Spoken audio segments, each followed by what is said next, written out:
Let food be thy medicine, and medicine be thy food. The doctor heals the disease, but nature heals. Idleness is the source of all vices. Where there is no idleness, there is no evil. Excessive food causes disease. All disease begins in the gut. Everything is good in moderation. Very often the best medicine is to go without it. Never put off treatment until later. When the brain is healthy and in a calm state, a person thinks sensibly. The human soul develops until death. Time always contains an opportunity. Any excess is contrary to nature. Doctor's first commandment: do no harm.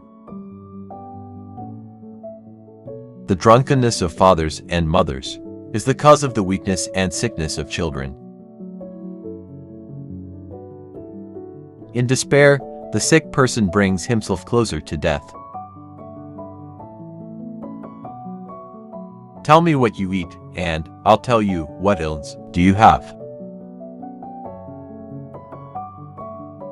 Declare the past, diagnose the present, foretell the future.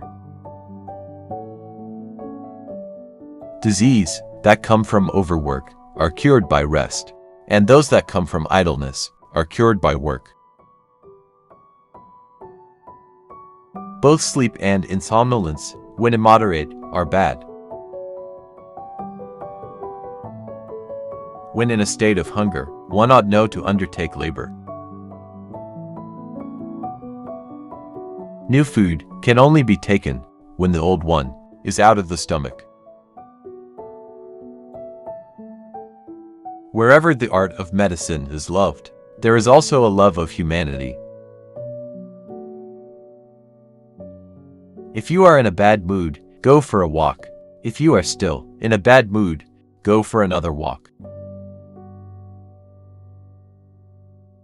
Walking is man's best medicine. As to diseases, make a habit of to things to help, or at least to do no harm. Life is short, art long, opportunity fleeting, experience treacherous, judgment difficult. Marriage is a fever, inside out, it starts hot and ends cold.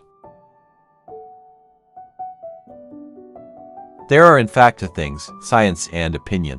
The former begets knowledge, the latter ignorance. The life so short, the craft so long to learn.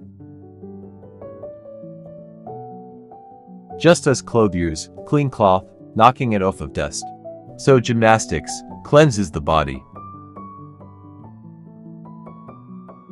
Before you heal someone, ask him if he's willing to give up the things that make him sick. The natural healing force within each of us is the greatest force in getting well.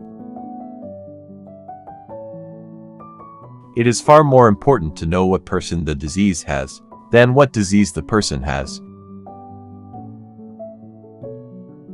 That which is used develops. That which is not used wastes away. Healing is a matter of time, but it is sometimes also a matter of opportunity. Extreme remedies are very appropriate for extreme diseases.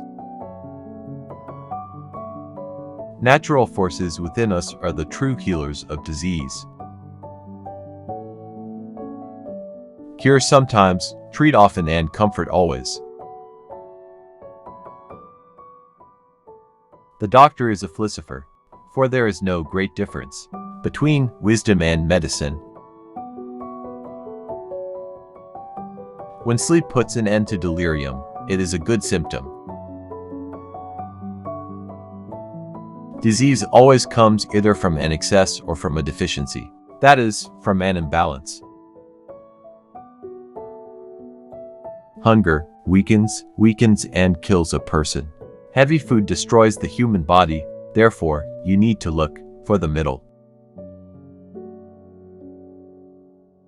A wise man should consider that health is the greatest of human blessings, and learn how by his own thought to derive benefit from his illnesses. Neither satiety nor hunger, and nothing else is good, if one transgresses the measure of nature. The soul is the same in all living creatures, although the body of each is different. If we could give every individual the right amount of nourishment and exercise, not too little and not too much, we would have found the safest way to health. The physician must be able to tell the antecedents, know the present, and foretell the future, must mediate these things, and have two special objects in view with regard to disease, namely, to do good or to do no harm. People think that epilepsy is divine simply because they don't have any idea what causes epilepsy, but I believe that someday we will understand what causes epilepsy, and at that moment, we will cease to believe that it's divine, and so it is with everything in the universe. Burning yourself will always make you shine for others.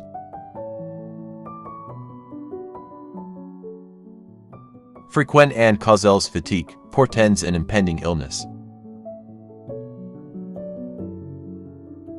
Do not tell your illness to anyone, otherwise you risk getting advice that can harm you.